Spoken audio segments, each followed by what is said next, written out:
Dos seres en el Dios del calvinismo. Por supuesto, el calvinismo, como el cristianismo ortodoxo, creemos en un Dios monoteísta, manifestado en el Padre, Hijo y Espíritu Santo. Tres personas, una misma sustancia, como lo dice la Escritura. Pero en el caso del tema de hoy, vamos a hacer una relación con respecto a lo que creían los gnósticos del primer siglo, especialmente Marción, quien vivió entre el año 85 y 160, quien fue el enemigo doctrinal más peligroso que tuvo la iglesia primitiva. Estos gnósticos solían dividir a Dios en dos seres, es decir, un ser amoroso para los seres humanos espirituales o elegidos, y el otro severo para los seres humanos materialistas, naturales, condenados, y ese ser, ese Dios, era lleno de justicia para estos reprobados. Ese era el Dios de los gnósticos de aquel entonces. La pregunta surge, ¿algún parecido con el Dios del calvinismo? Vamos a ver lo que decía este gnóstico Marción y sus seguidores.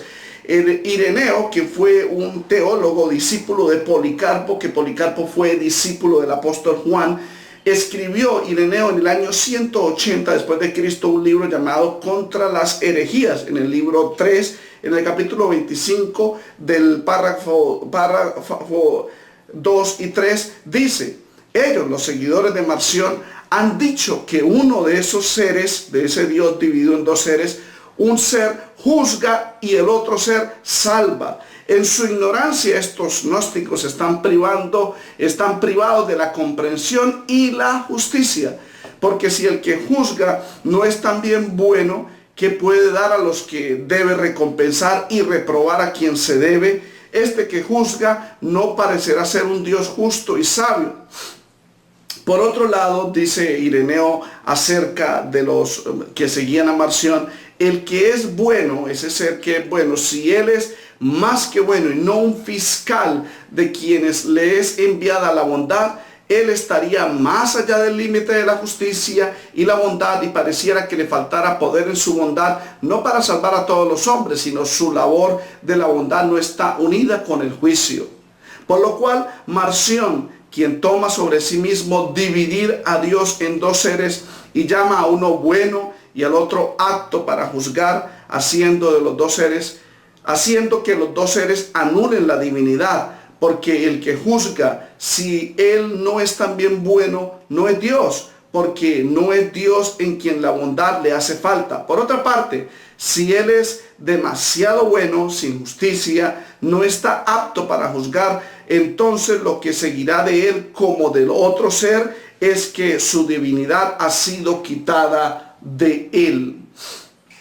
El problema con la doctrina del obispo católico romano Agustín de Hipona, quien vivió en el siglo V, y que de esa doctrina que desenterró Juan Calvino y sus discípulos en el Sínodo de Dort en el año 1619 en Holanda, donde nació el calvinismo, es que también presentan a un Dios con dos facetas, es decir, prácticamente como si fueran dos seres, uno para los elegidos y otro para los reprobados.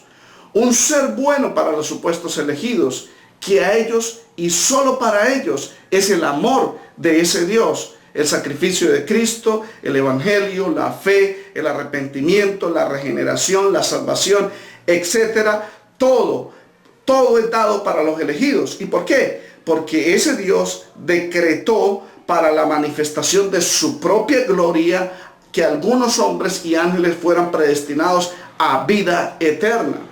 Por otro lado, el calvinismo presenta a Dios, pero lo presenta como un Dios justo, pero esa justicia recae totalmente en los reprobados.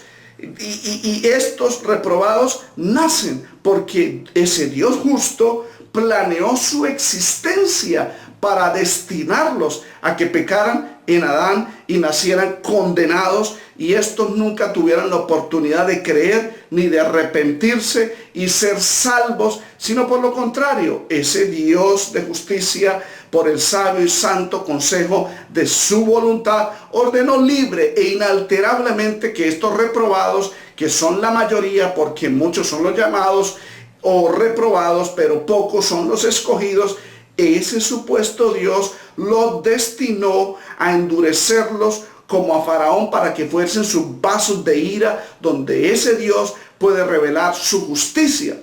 Este supuesto Dios odió a los reprobados antes de que nacieran, de acuerdo a Romanos 9.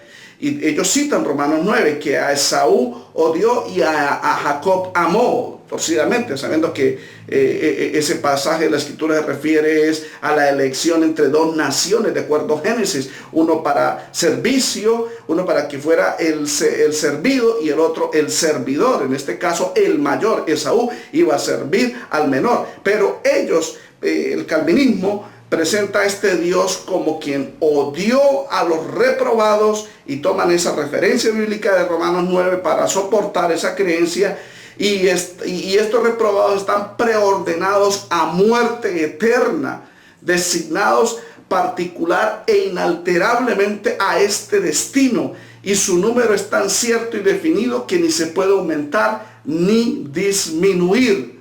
Entonces tenemos al Dios del calvinismo que presenta a Dios en dos facetas: un ser para los elegidos y otro ser para los reprobados. Lo que creían los gnósticos del pasado, hoy lo creen muchos, al dividir a Dios en dos seres y a los seres humanos en dos clases de seres humanos, unos predestinados y otros reprobados.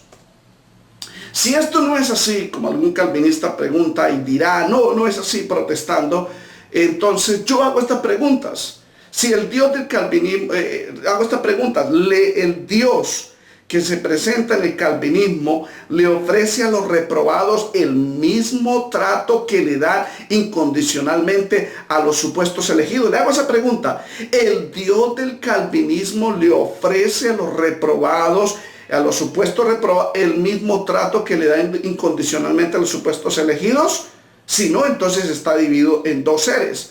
Es decir, le hago la pregunta más clara: ¿el Dios del calvinismo le ofrece a los reprobados su gracia, su salvación, su amor, el don de la fe, el arrepentimiento, la regeneración, de la misma forma que se le da irresistiblemente a los supuestos escogidos?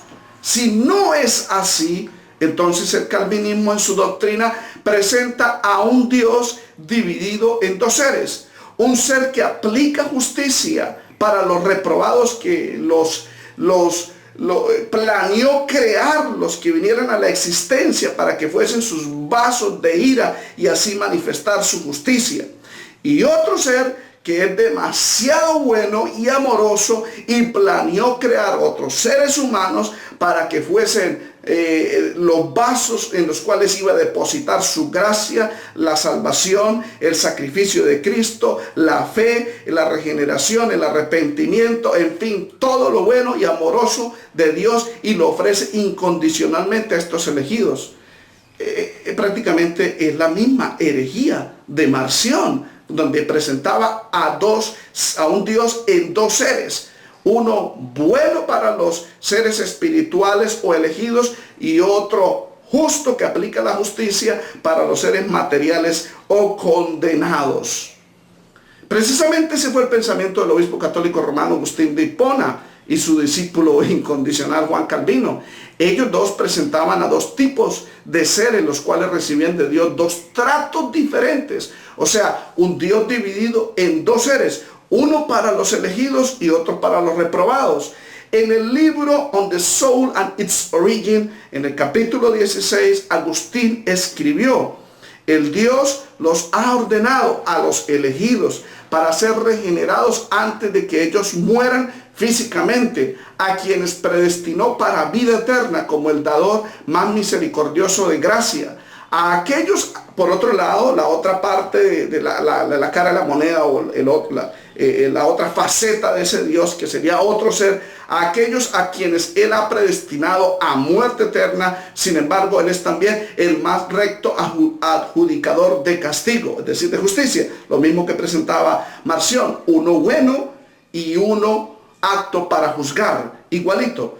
Uno que Dios ordena a los elegidos para que reciban la vida eterna, los predestina para vida eterna, y a otro ser el cual predestina muerte eterna, a otro grupo, los reprobados, que una mayoría, y él es también el más recto adjudicador de castigo. Es la misma presentación de un Dios con dos facetas, dos seres, uno para los reprobados y otro para los elegidos.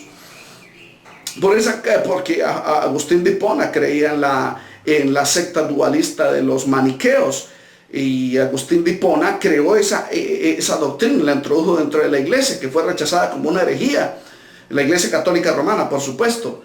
Y fue por eso que Juan Calvino, que siguió la teología agustina, clasificó a los seres humanos en dos categorías también, como lo hizo el gnóstico Marción de Sinope: los del espíritu superior o elegidos, y los del espíritu inferior de naturaleza material caída y condenada. Juan Calvino lo dijo, pero en otras palabras, en el libro La institución a la religión cristiana, en el libro 3, capítulo 21, el párrafo 5, dice: llamamos predestinación al eterno decreto de Dios por el que ha determinado lo que quiere hacer de cada uno de los hombres, porque Él no los crea a todos con la misma condición, sino que predestina a unos para vida eterna y a otros para condenación perpetua. Por tanto, según el fin para el cual el hombre es creado, decimos que está predestinado a vida eterna o a muerte eterna. La misma clasificación de los gnósticos, que los seres humanos están divididos en dos categorías: los elegidos y los reprobados, como lo decía el gnóstico Agustín de Hipona y como lo manifestó su discípulo Juan Calvino, que él no crea a todos con la misma condición, sino que predestina a uno para vida eterna y otro para condenación. Por tanto, él decía que según para el cual el hombre es creado, decimos que un hombre es creado para predestinado a vida eterna y el otro a muerte eterna.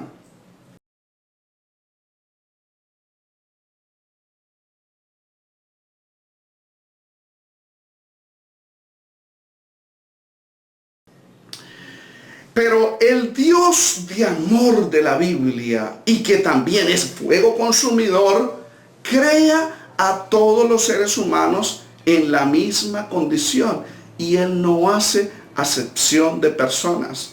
La Biblia dice que Dios no hace acepción de personas ni en la creación de los seres humanos. Si usted lee el libro de Job, capítulo 34, verso 19, dice: cuanto menos a aquel que no hace acepción de personas, de príncipes, ni respeta más al rico que al pobre, porque todos son obra de sus manos. Dios no hace acepción de personas en la creación, a todos los crea por igual, y dice la escritura: porque todos son obra de sus manos.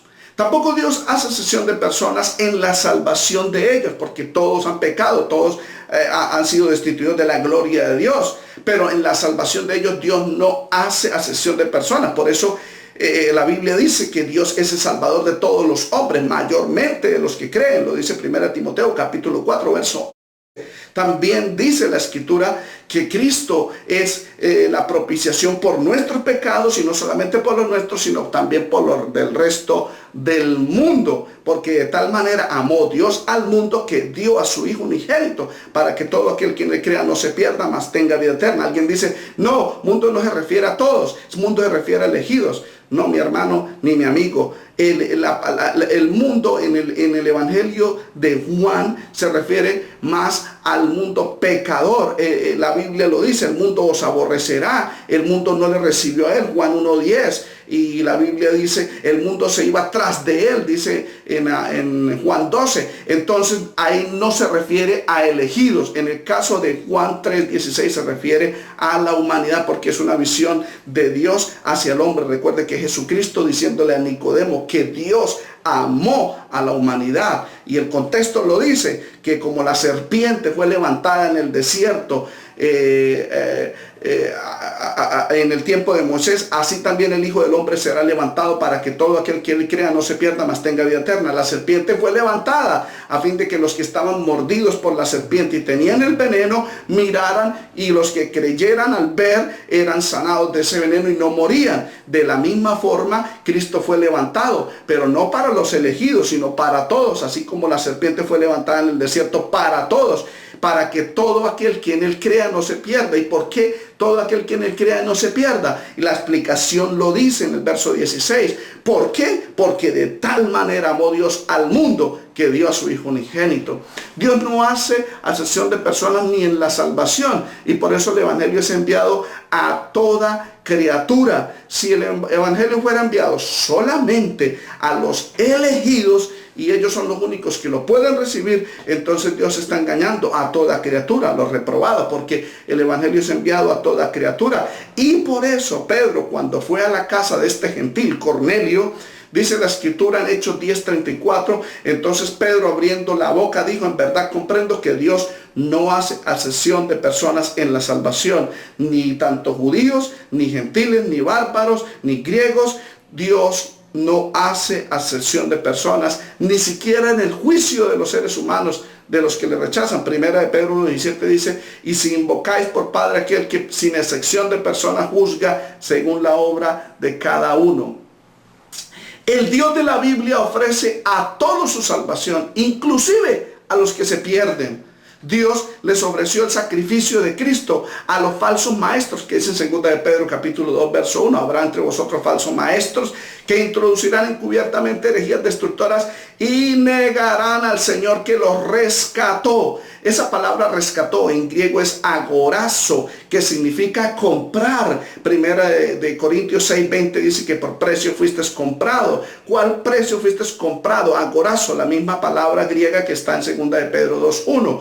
Con la sangre de Cristo fuimos comprados, de acuerdo a 1 de Pedro 1:18, porque fuiste redimidos, no con cosas corruptibles, sino con oro, plata y cosas que perecen, sino con la sangre preciosa de Jesucristo. Y la palabra agorazo también significa redimir. El cántico de la iglesia en el cielo, de acuerdo a Apocalipsis 5:9, dice que digno eres tú de tomar el libro y de abrir sus sellos, porque tú nos redimiste de todo tribu, pueblo y lengua y nación. Nos redimiste. Entonces la palabra agorazo significa comprar y redimir. Y por eso Pedro dice en 2 de Pedro 2:1 que Dios ofreció el sacrificio inclusive a los que se pierden, el sacrificio de Cristo, porque ellos, los falsos maestros, negarán al Señor que los redimió, que los compró, que los rescató, atrayendo sobre sí mismo destrucción repentina, sobre los cuales la condenación ya de largo tiempo no se tarda y su perdición no se duerme. Aún a los que se pierden, Dios les ofreció la salvación o el sacrificio de Cristo. Es más, Dios no hace excepción de personas. El Dios de la Biblia ofrece a todos.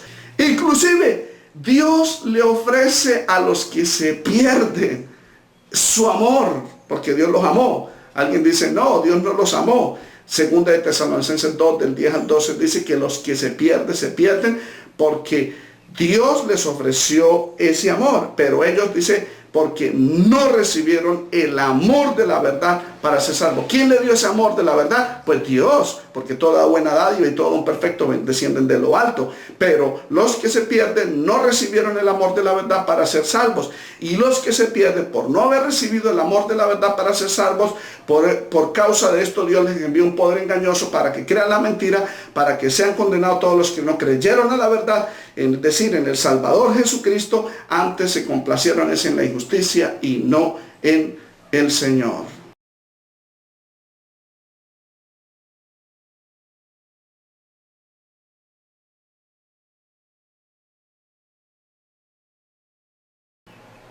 Entonces, este es mi mensaje por el día de hoy. Estaré grabando, estuve ausente por un tiempo porque estaba ocupado. Seguiré trabajando en otros temas que vienen muy pronto, la expiación limitada e ilimitada en la historia. Suscríbanse a este canal, compartan este video y permita que el Evangelio del Señor Jesucristo, el cual es dado a toda criatura sin acepción de personas, sea llevado en todo lugar. Compartan este video y que el Señor me los bendiga. Dios les bendiga.